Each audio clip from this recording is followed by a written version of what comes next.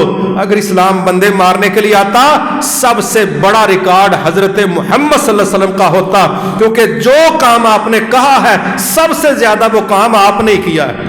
آپ نے عبادت کہی ہے تو سب سے زیادہ عبادت کی ہے، آپ نے سخاوت کا کہا ہے تو سب سے زیادہ سخاوت کی ہے، آپ نے توکل کی بات کی ہے، سب سے بڑا توکل آپ نے کیا ہے، آپ نے دعوت کی بات کی ہے، سب سے زیادہ دعوت کا کام آپ نے کیا ہے، آپ نے جہاد کی بات کی ہے، سب سے زیادہ جہاد کا کام آپ نے کیا ہے۔ اگر بندے ہی مارنا مسئلہ ہوتا تو ریکارڈ اللہ کے نبی کا ہونا تھا بندے مارنے کا، لیکن اللہ کے نبی صلی اللہ علیہ وسلم یہ یقینی طور پر دعوت کے راستوں کو ہموار کرنے کے لیے جہاں کو ایسی چٹانیں آ جاتی تھی پھر ان کو ریزہ ریزہ کر دیتے تھے، لیکن جو گردنیں سرنڈر کرتی تھی اللہ کے نبی پھر ان کو جینے کا موقع دیتے تھے، سوچنے سمجھنے کا موقع دیتے تھے۔ لہذا جو شخص کسی ذمی کو قتل کرے گا وہ جنت کی خوشبو نہیں پا سکے گا، داخلے بڑی دور کی بات۔ اور میں پھر یہاں یہ کہوں گا، جب غیر مسلم کے قتل پر خوشبوؤں سے بندہ محروم رہ سکتا ہے تو پھر اندازہ کریں مسلمان کا قتل کر کے بندے کا کیا نتیجہ نکلے گا۔ اللہ ایسے فساد سے ہمیں محفوظ فرمائے۔ پھر دوسری چیز بڑی حساس ہے، وہ ہمارے معاشرے میں عام ہے، یہ قتل و قتال تو اس طرح کا نہیں ہے، ہمارے معاشرے کے اندر جو اس سے بڑی خوفناک شکل ہے، اللہ تعالی ہم سب کو اس سے محفوظ فرمائے، وہ اللہ رب العزت کے قوانین کو لو پروفائل میں لے لینا اور کہنا اس میں کوئی حرج والی بات نہیں، یہ بڑا خوفناک وائرس ہے۔ خواتین کے حوالے سے میں اسپیشلی گزارش کرنا چاہتا ہوں، نبی صلی اللہ علیہ وسلم نے یہ بات بھی سمجھائی، کہا ایسی خواتین جو جنت کی خوشبو نہیں سونگھ سکیں گی ان کی کون سی قسم ہے؟ نساء کاسیات عاریات ممیلات مائلات، یہ جنتوں کے دروازے پر پہنچنے والی خواتین نہیں ہیں، یہ وہ عورتیں ہیں جو 40 سال دور کی مسافت پر جنت کی خوشبو بھی ان کو نصیب نہیں ہوگی۔ کون سی عورتیں ہیں؟ نساء کاسیات عاریات، ایسی عورتیں جنہوں نے ظاہراً کپڑے پہنے ہوئے ہیں مگر کپڑے پہننے کے باوجود ننگی ہیں۔ ایسی عورتوں کی سائیکی کیا ہے؟ 1000 مرتبہ کوئی عورت کہے میرا مطلب یہ نہیں ہے، مطلب وہی نکلے گا جو محمد صلی اللہ علیہ وسلم نے کہہ دیا۔ 1000 دفعہ کوئی کہے میرا مطلب یہ نہیں، میری سوچ یہ نہیں، اللہ کی قسم ساری دنیا کی عورتوں کی بات غلط ہو سکتی ہے، ساری دنیا کے مردوں کی بات غلط ہو سکتی ہے، جو مہر محمد صلی اللہ علیہ وسلم نے لگا دی ہے وہ غلط نہیں ہو سکتی۔ حضرت علی رضی اللہ تعالیٰ عنہ کو نبی صلی اللہ علیہ وسلم نے کہا جاؤ مکہ کی طرف راستے میں تمہیں ایک عورت ملے گی، اس کے پاس ایک لیٹر ہے جس میں ہمارا راز لیک کیا گیا ہے کہ ہم مکہ پر حملے کرنے کے لیے آ رہے ہیں، جاؤ اس عورت کو پکڑو اور اسے کہو وہ لیٹر دے دے۔ حضرت علی رضی اللہ عنہ نے اپنا گھوڑا دوڑایا اور جس مقام پر آپ نے بتایا تھا اسی مقام پر دیکھا تو وہ عورت جا رہی ہے۔ حضرت علی کہنے لگے کہ تیرے پاس کوئی لیٹر ہے وہ ہمارے حوالے کرو۔ وہ کہنے لگی میرے پاس کوئی لیٹر نہیں، کوئی لیٹر نہیں۔ تو حضرت علی رضی اللہ عنہ کہنے لگے یہ کیسے ہو سکتا ہے کہ ہمارا نبی کہے کہ تمہارے پاس خط ہے اور تم کہہ دو کہ نہیں ہے، سیدھی طرح لیٹر ہمارے حوالے کرو، ہمارے نبی کی بات غلط نہیں ہو سکتی ورنہ پوری تلاشی لیں گے اور لیٹر نکال لیں گے۔ وہ ڈر گئی، اس نے فوری طور پر اپنے بالوں سے نکال کے وہ چٹ پکڑا دی جس پر اطلاع دی جا رہی تھی کہ محمد صلی اللہ علیہ وسلم ان قریب مکے پر اٹیک کرنے والے ہیں۔ حضرت علی نے یہ نہیں کہا کہ ماشاءاللہ بی بی یہ بیچاری نو کی لوڑ ہے جھوٹ بولن دی. کہا نہیں نہیں، جو بات میرے نبی نے کہہ دی ہے وہ سچ ہے. اللہ کے نبی کہہ رہے ہیں کاسیاتن آریاتن ممیلاتن مائلاتن، ایسی عورتیں جو ایسا لباس پہنتی ہیں شارٹ ہونے کی وجہ سے، باریک ہونے کی وجہ سے، تنگ ہونے کی وجہ سے، فٹنگ کی وجہ سے، وہ ظاہراً ان کے اوپر نام ہے، یہ شرٹ ہے، یہ شلوار ہے، یہ دوپٹہ ہے، مگر نہ دوپٹہ دوپٹے کا کام کرتا ہے، نہ شلوار شلوار کا کام کر رہی ہے، نہ قمیض قمیض کا کام کر رہی ہے، نہ چادر چادر کا کام کر رہی ہے. شارٹ ہونے کی وجہ سے، باریک ہونے کی وجہ سے، فٹنگ کی وجہ سے جسم ننگا دکھائی دے رہا ہے. آپ فرما رہے ہیں جس کا لباس ایسا ہے کہ پہننے کے باوجود وہ چھپی نہیں ہے.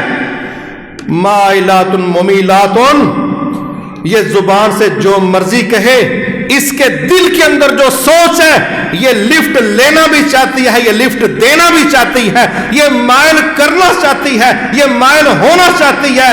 یہ دو ٹوک بات کی ہے رسول اللہ صلی اللہ علیہ وسلم نے کہ ایسی عورت جو ایسا لباس پہن کے مردوں کی محفلوں سے گزر رہی ہے، صاف سیدھی بات ہے یہ مائل ہونا چاہتی ہے، مائل کرنا چاہتی ہے.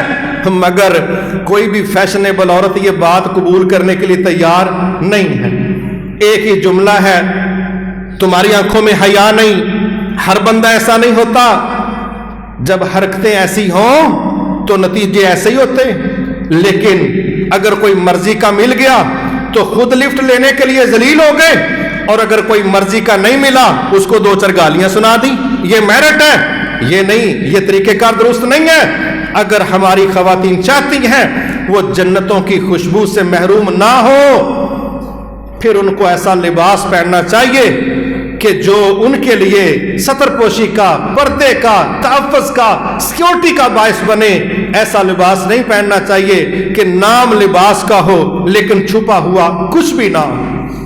ہمارے ہاں تو ایک ٹبر ہے میرا جسم میری مرضی والا، اور ابھی 3 دن ہو گئے ہمارے پڑوس ہندوستان میں مسکان نامی مسلمانوں کی ایک بچی، اللہ اس کی حفاظت فرمائے، اور اللہ پوری امت کی بچیوں کی، بہو بیٹیوں کی عزتوں کی، ایمان کی حفاظت فرمائے.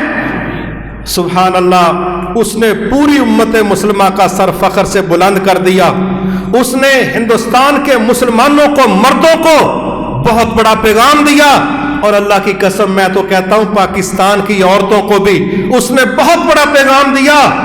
اندازہ کرو، گیٹ سے باہر اس کو کہا جا رہا تھا کہ اگر کالج میں داخل ہونا ہے تو برقع اتارو، نقاب اتارو، پردہ اتارو. وہ اس کے باوجود کہتی ہے میں داخل ہو گئی. جب میں اسٹینڈ پر اپنی بائک کھڑی کر کے نکلی، جو لوگوں نے ویڈیو میں دیکھا، تو درجنوں ہندو بدماش، زیادہ لڑکے باہر کے، کالج کے بھی نہیں تھے، وہ آگے اپنے یلو کلر کے جھنڈے اٹھائے ہوئے ہیں اور اس کے گرد گھیرا ڈال رہے ہیں اور اس کے ساتھ بدتمیزی کر رہے ہیں اور جے شری رام کے نعرے لگا رہے ہیں. وہ 100-150 نوجوان نہیں تھا، ان خبیثوں کے پیچھے 1 ارب ہندو کھڑا تھا. ان خبیثوں کے پیچھے مودی حکومت کھڑی تھی. مگر کیا جرت ہے، کیا ایمان ہے، اور کیا عقیدہ بیٹری چارج کرتا ہے، کیا بوسٹر بن جاتی ہے توحید کی سوچ. اتنے نوجوانوں کے سامنے اکیلی لڑکی، وہ کہتے ہیں جے شری رام، اور وہ کہتی ہے اللہ اکبر، اللہ اکبر، اللہ اکبر. کیا خیال ہے جب بعد میں اس سے پوچھا گیا کہ تو وہاں نعرے لگانا شروع ہو گئی؟ کہتی ہاں، جب مجھے ڈر لگتا ہے پھر میں توحید کا نعرہ بلند کرتی ہوں، پھر میں کہتی ہوں اللہ سب سے بڑا ہے، پھر میرا ڈر ختم ہو جاتا ہے، پھر میرے اندر جرت آ جاتی ہے، قوت آ جاتی ہے. توحید کی یہی تو خوبصورتی ہے، توحید کا بہت بڑا کمال ہے، یہ بندے کو بزدلی سے بچا لیتی. عقیدہ توحید بندے کو بزدلی سے بچا لیتا ہے. اور وہ درجنوں ہندوؤں کے سامنے اکیلی لڑکی کھڑی ہو کے کہہ رہی ہے تمہارا جے شری رام بڑا نہیں ہے، میرا رب بڑا ہے، میرا اللہ بڑا ہے، اس سے بڑا کوئی نہیں ہے. سبحان اللہ. پھر بعد میں اس نے تفصیل کے ساتھ باتیں بتائیں. پھر اور بچیاں ساتھ کھڑی ہو گئیں، کہنے لگی ہم سے ہماری عزت لوٹنے کی بات کی جا رہی ہے. ہمارا پردہ ہماری عزت ہے, ہمارا پردہ ہماری عزت ہے, اور اس سے ہمیں چھینا جا رہا ہے. ہم اپنی عزتوں کو لوٹنے نہیں دیں گے, یہ ہمارا حق ہے, یہ ہمارا دین ہے. ہم اس پردے سے کبھی بھی آزادی کا تصور نہیں کریں گی. انہوں نے ایسا پیغام دیا, اللہ تعالیٰ نے اس کو تحریک بنا دیا. اس وقت ہندوستان کے درجنوں علاقوں کے اندر ہماری بچیاں, ان کے ساتھ نوجوان مسلمان, وہ جگہ جگہ پر دنیا کو پیغام دے رہے ہیں کہ ہمارے دین میں مداخلت ہو رہی ہے اور ہم اس کو برداشت نہیں کریں گے. اور کرناٹک کی عدالت میں کیس لگا ہوا ہے کہ مسلمان بچیاں پردہ کر کے کالج نہ آئے. اور آج میں صبح دیکھ رہا تھا کہ جن بچیوں نے وہاں پر دھرنا دیا, احتجاج کیا, ان کو کس طرح زبردستی کے ساتھ لاٹھی چارج کر کے ان بچیوں کو وہاں سے اٹھایا جا رہا ہے, کھینچا تانی کی جا رہی ہے, گرفتار کیا جا رہا ہے. اور بچیاں سڑک پر چل رہی ہیں, اور درجنوں بدماش ہندو نوجوان وہ گندا پانی بالٹیوں میں بھر بھر کے ان برقعے والی عورتوں کے اوپر پھینک رہی ہیں اور ان کے کپڑے کھینچ رہی ہیں. یہ حالات ہے ہندوستان کے اندر, اور وہ ہماری بیٹیاں سارا کچھ فیس کر رہی ہیں کہ جان جاتی ہے تو چلی جائے, پردہ جانے نہیں دیں گی. اور ایک ہمارے ہاں ہے کوئی جانوروں کی اولاد, وہ کہتے ہیں کہ عزت جاتی ہے جائے, جان بھی بچائیں گے, پردہ جاتا ہے تو 1000 دفعہ جائے, بلکہ پردہ مردوں کی عقل پر پڑ گیا. ہمیں پردے کی باتوں نہ سناؤ, ہمیں ڈریسنگ نہ سمجھاؤ. ہمارے ہاں پردے سے آزادی کی بات ہو رہی ہے, اور ہندو دہشت گردوں کے مقابلے میں ہماری چھوٹی چھوٹی بچیاں فرسٹ ایئر سیکنڈ ایئر کی, وہ کہتی ہیں جان لینی ہے تو لے لو, لیکن پردہ دینے کے لیے تیار نہیں ہے. میرے محترم بھائیوں, نبی صلی اللہ علیہ وسلم کے دور میں ایک عورت دوڑی جا رہی ہے میدان جنگ کی طرف. کسی نے اس کو بتایا کہ تیرا تو بیٹا شہید ہو گیا اور تو بڑا نقاب سنبھال کے چل رہی ہے. کہنے لگی بیٹا گم کیا ہے, حیا گم نہیں کی. بیٹا گم کیا ہے, حیا گم نہیں کی. جب ایسی عورتوں کے ساتھ حادثات ہوتے ہیں, جب نہ عزت بچتی ہے, نہ جسم بچتا ہے, نہ کیریئر بچتا ہے, نہ اسٹڈی بچتی ہے, نہ مستقبل بچتا ہے, پھر کہتی ہیں کاش ہم نے اس راستے کا انتخاب نہ کیا ہوتا. لیکن اس کے بعد کاش کے علاوہ ایسی عورتوں کے پاس کچھ نہیں بچتا. اللہ سب کی اصلاح فرمائے, سب کو اپنے حفظ و امان میں رکھے. یہ وہ عورتیں ہیں جن کے متعلق اللہ تعالیٰ کے نبی صلی اللہ علیہ وسلم فرما رہے ہیں کہ ظاہراً پردہ کیا ہوا ہے, لیکن پردہ ہے نہیں, جسم کو لباس چھپا نہیں رہا. کہا ایسی عورتیں یہ جنت کی خوشبو بھی نہیں سونگھ سکیں گی. ہماری عورتوں کو چاہیے کہ وہ اللہ سے ڈر کے بیگی قسم کا ڈھیلا ڈالا ایسا لباس استعمال کریں جس میں واقعی ان کا جسم چھپ سکے. اللہ تعالی ہم سب کو اپنے نبی کی باتوں کو سمجھ کے قبول کرنے کی توفیق عطا فرمائے. پھر ہم دیکھتے ہیں یہ 40 سال کی مسافت جن لوگوں نے کراس کر لینی ہے, اللہ ہم سب کو ان میں سے کر دے. پھر آگے اس کے دروازے آ رہے ہیں, سبحان اللہ.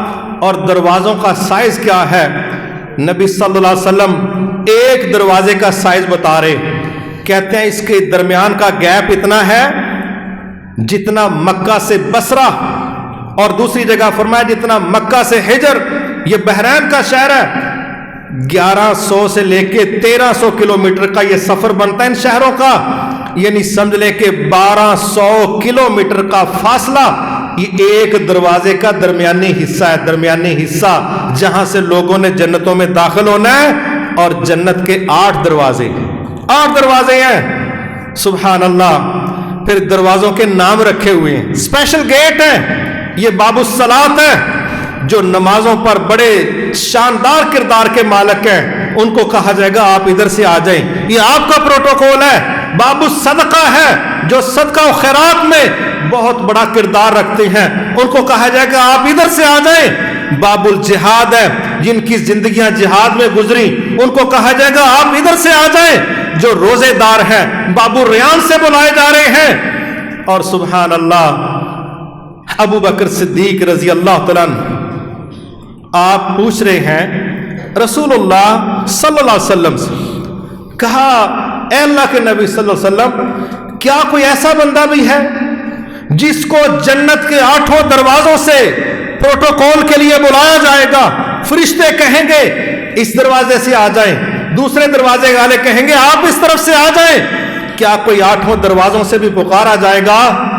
آپ کہتے ہیں ہاں ابو بکر مجھے امید ہے تو انہی لوگوں میں سے ہے جس کو 8 دروازوں سے پکارا جائے گا. لیکن کیوں پکارا جائے گا؟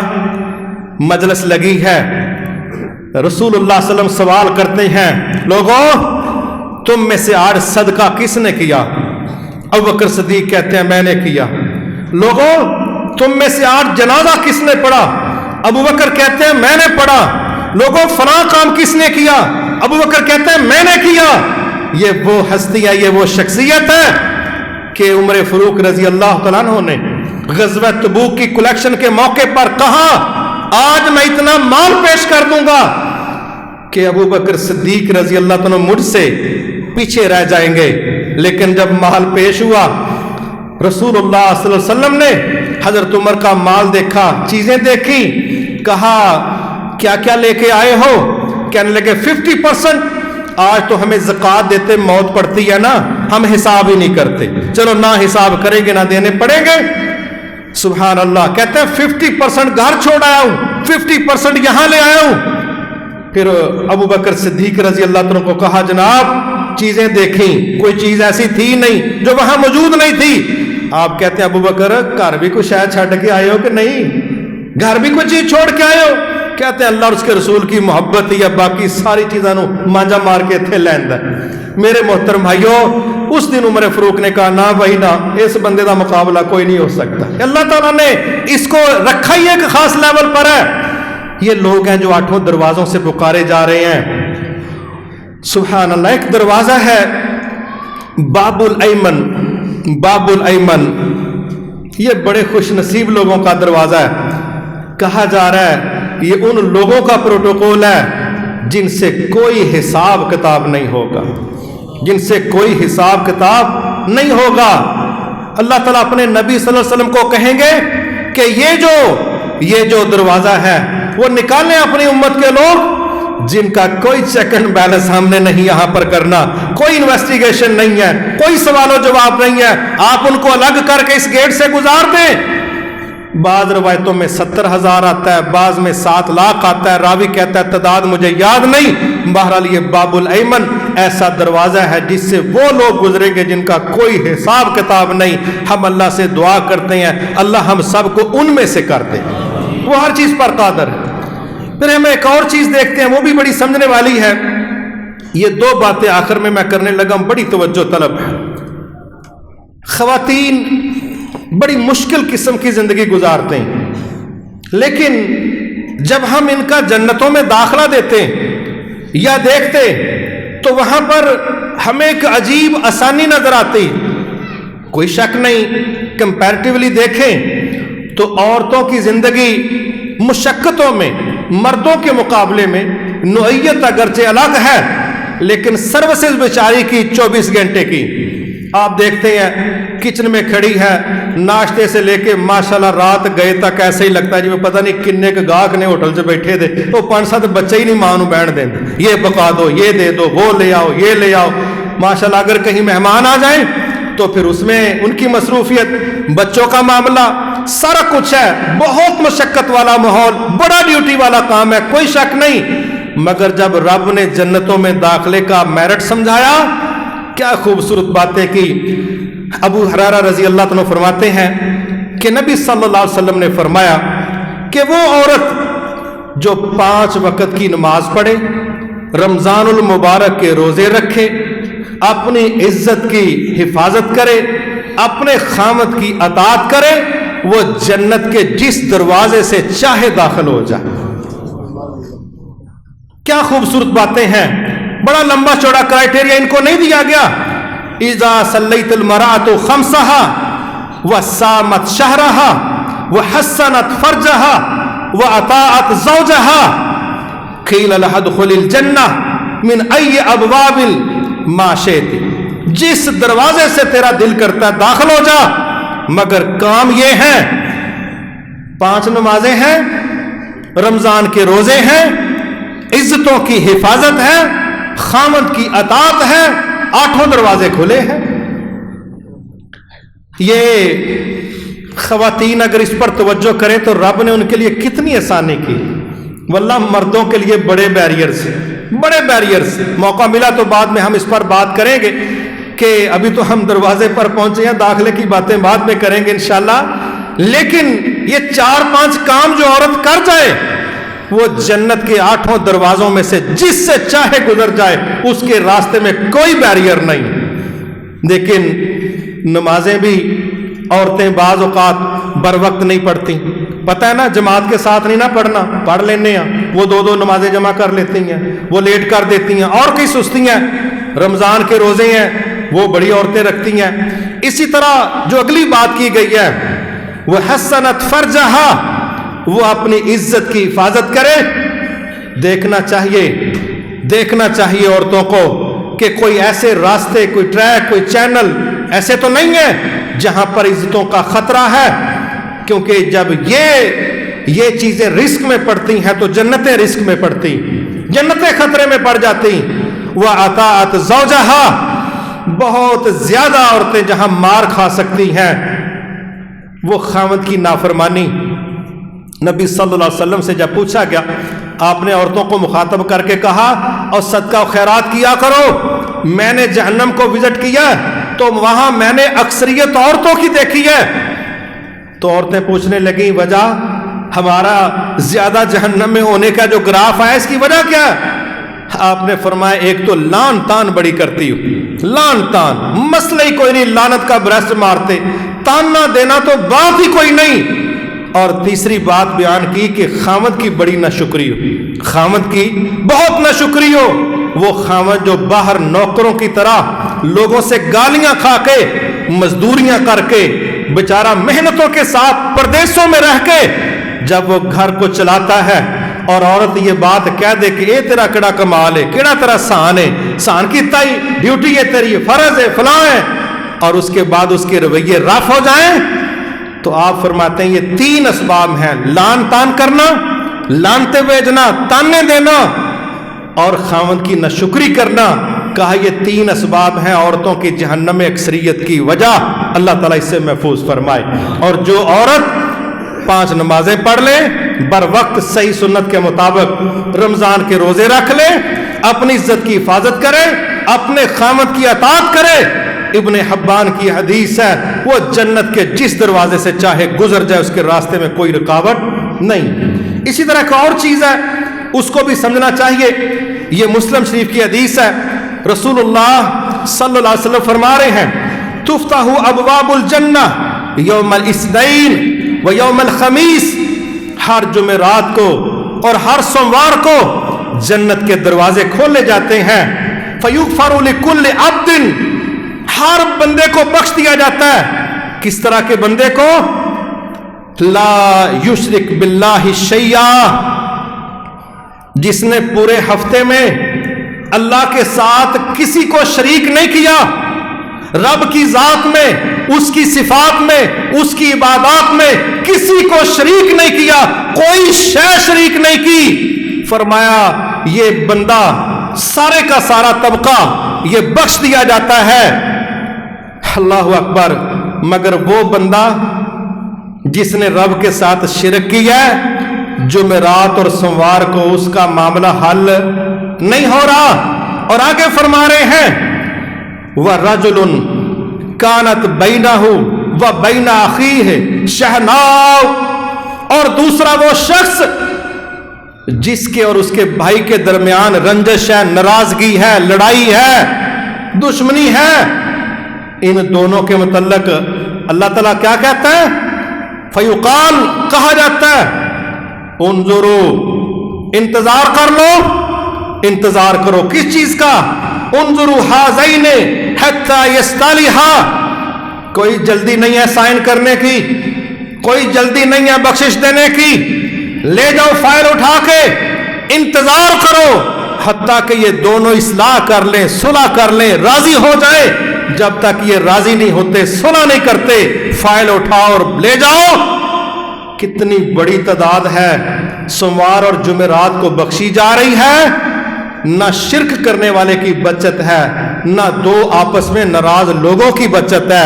اگر ہم چاہتے ہیں کہ یہ جو دروازے سوموار اور جمعرات کو کھولے جا رہے ہیں ہم ان میں داخل ہونے کا باعث بن سکیں، ہمیں اپنی ناراضگیاں اللہ کے لیے ختم کرنی چاہیے. ہمیں شرک والے گندے عقیدے سے اپنے آپ کو محفوظ رکھنا چاہیے تاکہ ہم جنتوں کے دروازوں سے داخل ہو سکیں. اللہ رب العزت نے چاہا تو نیکسٹ انشاءاللہ جنتوں کے اندر کے ماحول پر ہم بات کریں گے. وما توفیقی الا باللہ العلی العظیم.